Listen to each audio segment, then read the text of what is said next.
Oke, halo semuanya. Kita kembali lagi di video kelas diagram ya. Setelah kita mempelajari use case, activity, sekarang kita masuk ke kelas diagram. Oh ya, perkenalkan, namaku Vincent, SI18. Oke, mari kita lanjut ke pengertian kelas diagram. Kelas diagram adalah visual dari struktur sistem pada program yang jenis-jenis dibentuk, dan kelas diagram merupakan alur jalannya database pada sebuah sistem. Nah, jadi kan sebuah sistem tuh ada datanya. Mereka memiliki data beberapa. Bahkan dalam satu tampilan siasat aja ada beberapa data tuh. Misalkan data nama kalian, data semester kalian, data jumlah SKS yang dapat kalian ambil. Seperti itu. Pada kelas diagram ini sebenarnya mirip dengan IRD. Cuman bedanya itu kalau di IRD itu nggak ada metodenya. Kalau di kelas diagram ini ada metodenya. Jadi untuk kelas diagram ini lebih kompleks, teman-teman. Komponen dasar yang harus kalian mengerti nih di dalam kelas diagram. Kelas diagram ini kan ini sebuah kelas ini ya, satu kelas. Ada yang namanya nama kelas. Bagian ini selalu diperlukan, baik ketika berbicara tentang classifier atau objek. Setiap kelas memiliki nama yang membedakan dengan kelas lainnya. Misalkan di sini ada nama mata kuliah kelasnya. Seperti itu, dengan nama yang sederhana, tapi yang berbeda dari kelas yang lainnya. Untuk bagian tengahnya ini, kan ini ada 3 garis nih. Untuk yang bagian tengahnya ini yang dinamakan sebagai atribut. Atribut digunakan menjelaskan kualitas kelas. Ini diperlukan menggambarkan contoh kelas tertentu secara singkat, menjelaskan tentang nilai sifat tersebut.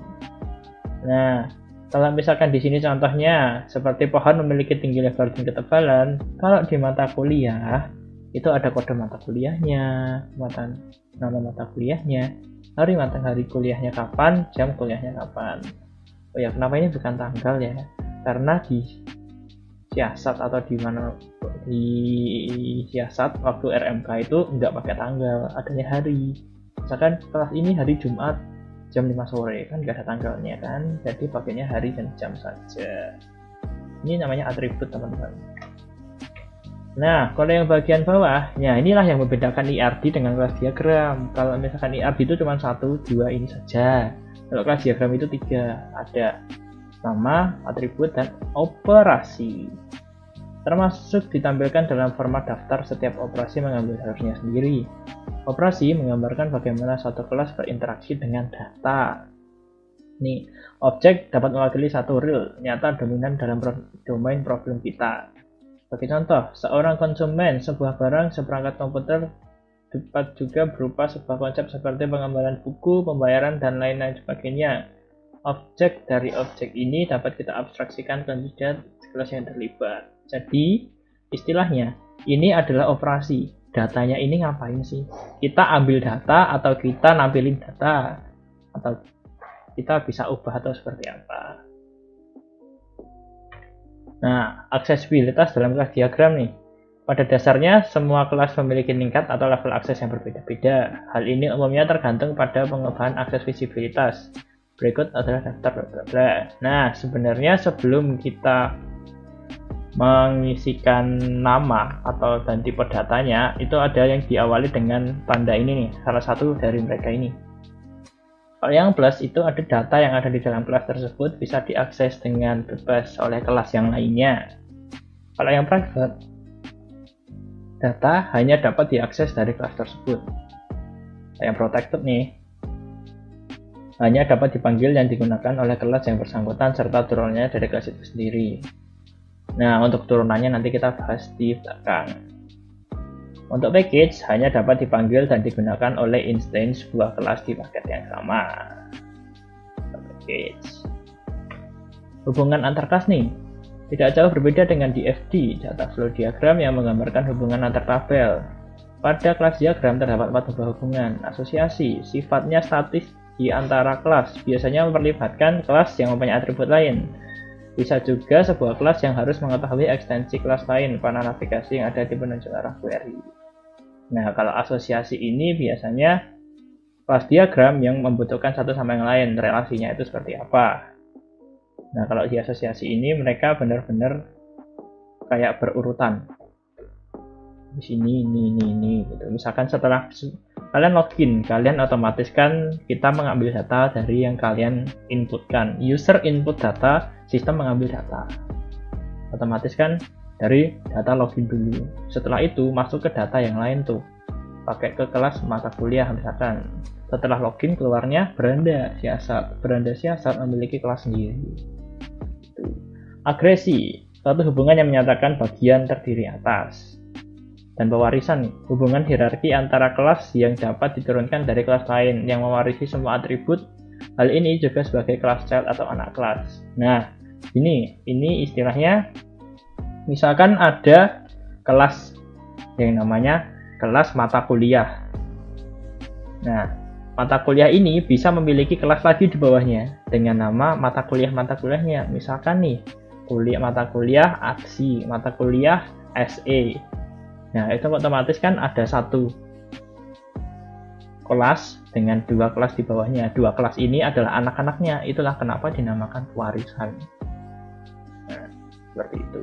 Hubungan yang dinamis yaitu serangkaian pesan atau message yang dipasing ke kelas lain. Hubungannya dapat dilihat jelaskan melalui sebuah sequence diagram. Nah, untuk hubungan dinamis ini sebenarnya hampir mirip-mirip dengan kelas diagram, tapi akan lebih terlihat ketika nanti dibikin di sequence diagramnya. Seperti itu. Nih, ini untuk simbolnya ya teman-teman. Generalization, hubungan di mana objek desain bla bla bla. Kelas nih, yang tadi kita pakai kelas, hubungan objek yang sama. Kalian kalau misalkan di perkuliahan ini mungkin hanya memakai ini, dan ya cuman kalau nggak generalization, association, dan class. Kalian hanya memakai itu kalau misalkan di ATSI. Misalkan kalian mau belajar ini lebih dalam lagi, nanti kalian bisa lebih proaktif dalam bertanya. Nah, ini adalah bagian lain nih, relasi juga. Misalkan dari tabel kelas karyawan 0 atau 1, 2, 0 to 1. Misalkan nih, 0 karyawan dan istri, kelas karyawan dan kelas istri. 0 karyawan bisa memiliki 0 istri atau 1 istri. 0 atau 1. Kalau untuk 1, 0 or 1. Jadi nggak bisa 2, nggak bisa 3, tapi cuma bisa 0 dan 1. Mau punya atau enggak. Mau punya juga cuma 1. Ini kita wajarnya ya teman-teman. Wajarnya karyawan memiliki 1 istri. Itu. Nah, hanya 1 nih. Negara hanya punya 1 presiden. Itu contohnya kalau di negara kita ya. Ini di negara kita. Indonesia itu hanya memiliki 1 presiden. 1 negara, 1 presiden. 0 atau lebih. Karyawan, anak. Karyawan bisa nggak punya anak, bisa punya anak 1, 2, 3, dan 4, 5. Lebih ini nggak ada batasannya, misalnya dia bisa sebanyak apapun. Jadi ini nggak ditentukan berapanya, cuma 1, 0 or 1. Kalau ini bos 1 atau lebih. Bos punya bawahan, istilahnya minimal bos itu punya bawahan 1. Kalau misalkan bos nggak punya bawahan, dia nggak bisa dikatakan sebagai bos. Harus misalkan punya bawahan 1 atau lebih. Gitu. Bedanya ini sama ini hanyalah titik bawahnya. Misalkan titik bawahnya ini 0, titik bawahnya ini 1. Gitu. N, hanya N dengan N berapa. Nah, karyawan ini bisa benar-benar bebas angkanya. Ini mau dimulai dari berapa, ini mau diakhiri dari berapa. Benar-benar bebas. Misalkan dari 10 ke 10. 10 karyawan, 10 check up. 10 karyawan, 9 check up. Itu terserah. Bebas kalau yang N ini. 0 ke N. Sama 0 sampai N dengan N lebih dari 1. Karyawan, 0 N SIM. Nah, 1 karyawan bisa nggak punya SIM, bisa punya 1 SIM, bisa punya 2, 3, 4 SIM. Seperti itu. Kalau misalkan 0 sampai N ini bisa benar-benar bebas, istilahnya bebas di titik atasnya. Nah, kalau ini 1 dan N, kereta api bisa memiliki 1 gerbong minimal, tapi maksimalnya nggak ada, dia bisa banyak gitu, bisa N. Biasanya sih kalian lebih sering akan menggunakan one to one on one to many, karena di sini bisa lebih simple. Kalau yang di sini agak sedikit kompleks, teman-teman. Oke, Untuk penjelasan dasarnya seperti itu. Sekarang kita masuk ke praktikumnya. Oke, balik lagi. Kita akan praktikumnya nih sekarang. Nah, ini kita akan menggunakan rasional rules. Oh, ini sudah terbuka rasional rules-nya. Ya, tahu caranya. Ini diklik kanan, langsung pilih aja kelas diagram. Kalian akan belajar ini kok. Banyak ini. Klik aja. Kita kasih RMK siasat. Nah, kita studi kasusnya untuk menggunakan RMK siasat ya teman-teman. Nih banyak nih, udah ada banyak hal yang kita dapatkan di sini. Kita klik di kelasnya. Kelas baru nih. Kita kalau sebelum RMK, otomatis kan kita buka siasat dulu nih. Kita login. Otomatis kita bikin kelas login. Untuk bisa sebagai login nih. Kelas login itu dibutuhkan di studi kasus kali ini yang RMK siasat ya. Ini nambahin atribut nih, new atribut. Sebelum nambahin atribut, kita tambahin dulu nih hubungan kemampuan untuk datanya. Misalkan ini plus nih, kita bikin plus. Karena plus itu bisa dibagi, bisa dilihat dengan kelas lain yang pernah saya jelaskan tadi. Plus baru nim. Habis itu titik 2 tipe datanya. Tipe data nim apa sih? Integer. Itu enter. Nah, plusnya nggak ada, hilang plusnya. Karena di rasional harus emang seperti itu. Setelah itu kita klik main. Karena apa? Karena kalau password siasat harus dilalui dari kelas ini saja, karena itu bersifat sakral. Itu integer string ya. Karena password itu bisa angka dan bisa huruf.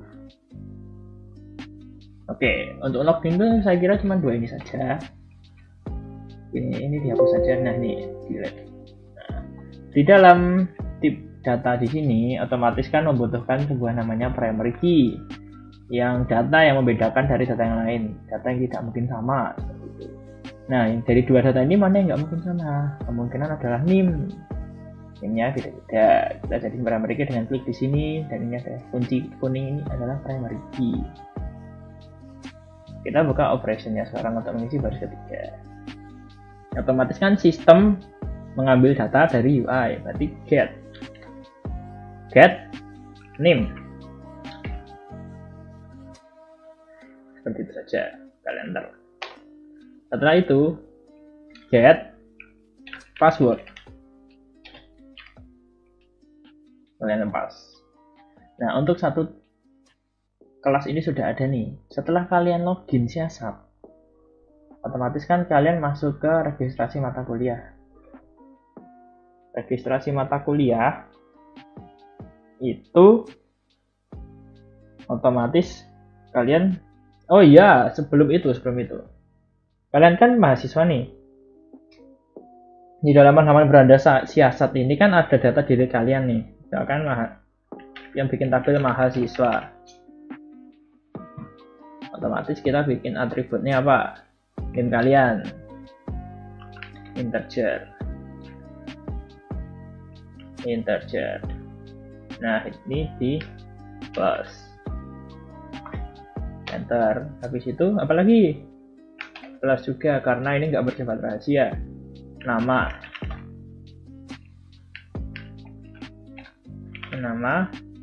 mahasiswa. Tipe datanya string. Habis itu jumlah SKS nih.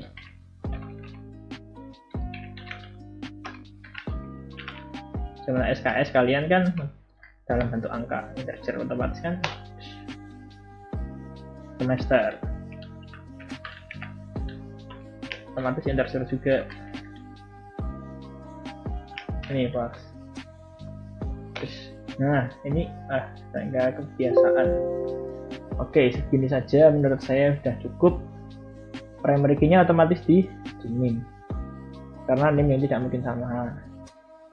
Nah, ini kita namanya operation nih, karena sistem menampilkan hal biodata ini, kan bukan kita yang nulis sendiri kan, sistem yang menampilkan kan, otomatis pakainya set name, seperti itu. Habis itu set nama mahasiswa.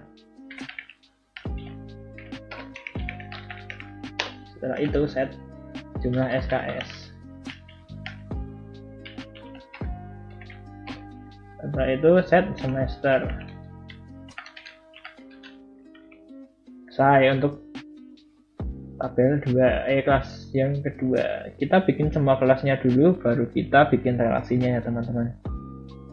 Setelah mahasiswa nih, setelah ditampilin data ini, otomatis kan kalian mau registrasi mata kuliah.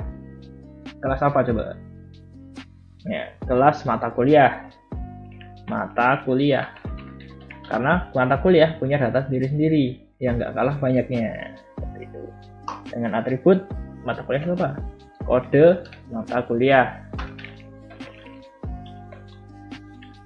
Nah, istilahnya kayak AM102C seperti itu. Kode datanya string. Setelah itu ada nama, jelas. Nama mata kuliah, string. Setelah itu apa lagi? Hari.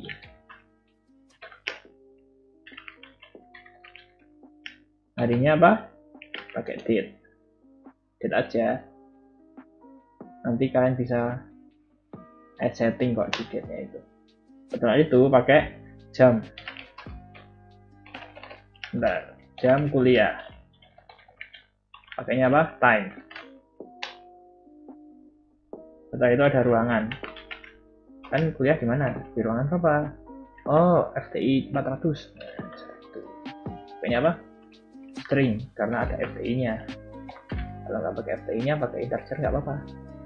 Nah, itu untuk atributnya. Mana nih primary key-nya? Yang paling nggak mungkin bisa sama itu ya kode mata kuliah.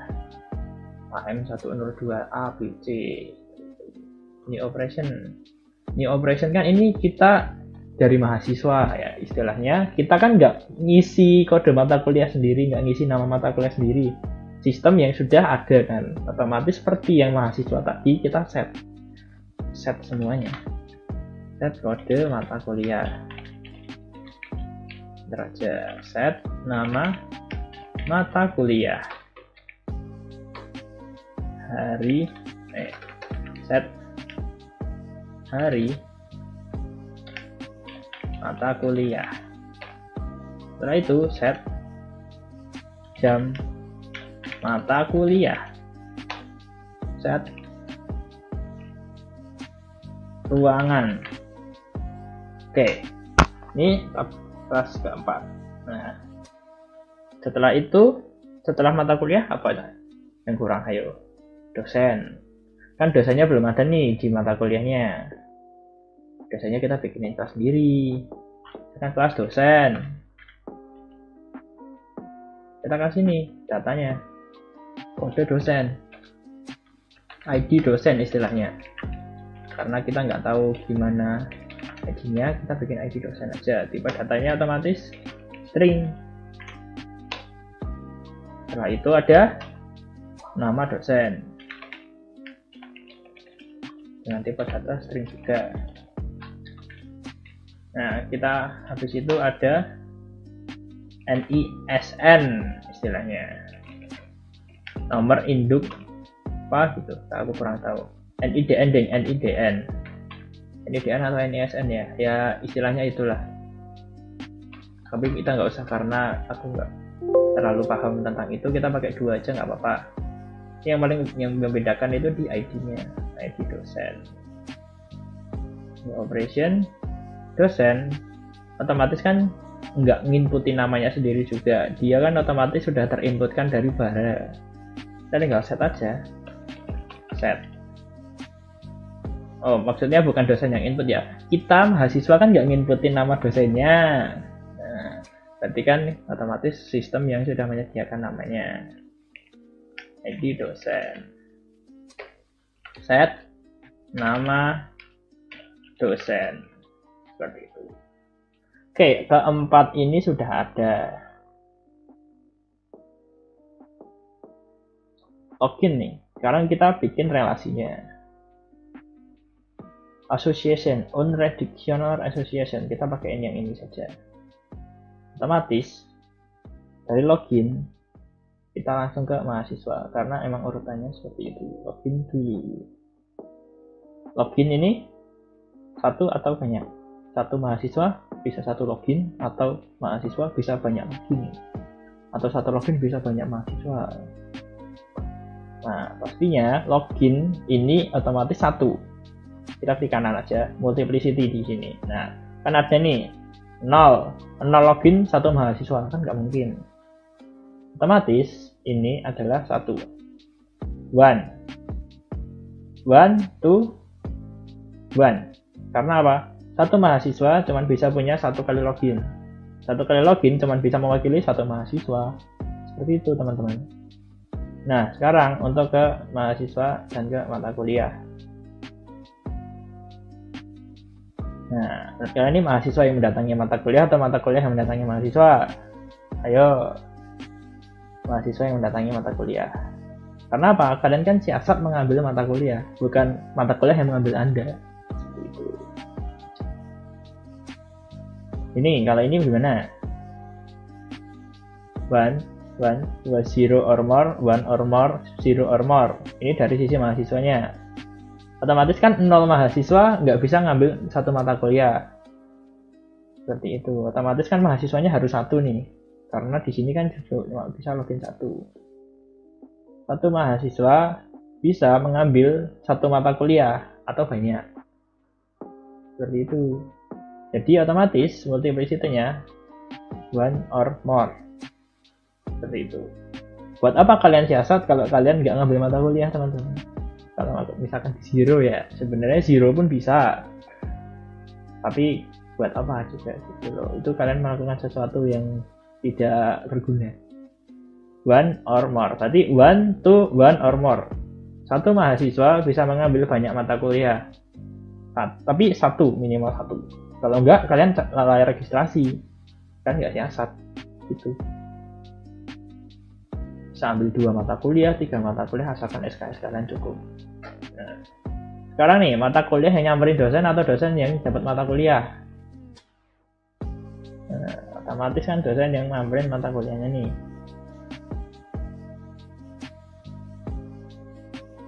Nah, dosen, 1 dosen, 1 mata kuliah, atau banyak dosen, banyak 1 mata kuliah, atau banyak dan banyak. Seperti itu. Nah, jadi gini, kan dosen itu ada yang ngajarnya 2 tuh. Tim teaching ngajarnya langsung 2. Ada asdos, ada dosen. Itu. Tapi kalau data asdos itu nggak masuk siasat, jadi kita nggak usah masukin di sini.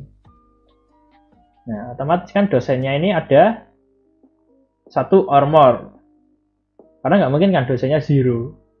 Karena harus ada pengajarnya. Misalkan 2 dosen dan 1 kelas. Dan 1 dosen itu bisa pegang banyak mata kuliah juga. Misalkan dosen A, dia pegang ADS, dia pegang SE. Kan bisa tuh 2. Nanti kita di sini adalah 1 or more. Dia juga bisa nggak ambil mata kuliah sama sekali, berarti otomatis dia cuti juga. Seperti itu. Kita di sini menghindari cuti, teman-teman. Nah, jadi untuk kelas diagram ini sebenarnya hal yang kalian harus bisa pahami benar-benar karena logikanya sedikit berbeda dengan activity dan lain sebagainya. Ini adalah tempat di mana data itu berkumpul dan bagaimana data itu ditampilkan atau data yang diambil seperti itu dan kumpulan datanya seperti apa. Nah, oh ya, ini kalau untuk tutorial bikin yang RMK siasat. Aku mau contohin ke kalian nih. Yang tadi istilahnya yang pewarisan. Nah, misalkan pewarisan itu seperti ini. Misalkan ini ada data sepeda. Sepeda otomatis kita kasih atributnya, misalkan kode sepeda. Ini diagram di luar yang di atas ya teman-teman. Sepeda dengan ini integer misalkan. Terus habis itu merek sepeda.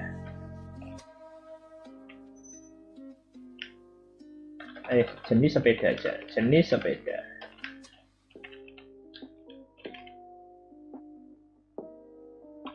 Terus habis itu ini string. Nah gini aja. Habis itu ada apa lagi? Udah segini aja udah. Kita bikin operasinya dulu. Otomatis sepeda ini mereka akan set kode sepeda. Terus habis itu set jenis sepeda. Nah, ini kan ada satu diagram nih, satu kelas. Nah, habis itu pewarisan ini di sini ada kelas tambahannya. Misalkan ini ada sepeda lipat. Nah, di sini ada sepeda fiksi. Nah, terus di sini ada sepeda apa teman-teman? Sepeda gunung ya. Nah, di sini ini bebas nih mau ditambahin nih. Misalkan atributnya mau ditambahin jumlah roda. Nah, misalkan sepeda fiksi rodanya ada 4, kan beda dari yang lain bisa. Nah, misalkan apa? Ketebalan roda. Nah, terus habis itu di sini atributnya ditambah apa nih? Misalkan jumlah lipatan. Nah, kan sebenarnya sepeda lipat yang bisa dilipat tuh. Yang punya jumlah lipatan kan juga cuma sepeda lipat tuh. Nah, dan ini ada relasinya juga. Dia ini ke sini, ini ke sini, ini ke sini. Ini pewarisan, guys. Ini yang dinamakan oleh superclass. Superclass ini, kayak ini namanya child class, anak-anaknya ini. Jadi kalau misalkan kalian mau mengubah data yang di sini, spesialnya untuk di pewarisan ini, kalian hanya tinggal ubah di sepeda aja. Udah langsung terintegrasi seperti itu. Kalau yang untuk pewarisan seperti itu. Nah, jadi ini kayak sub kelasnya lah istilahnya. Jadinya kan di sini nggak terlalu ada banyak banget gitu, dan bisa lebih rapi seperti itu.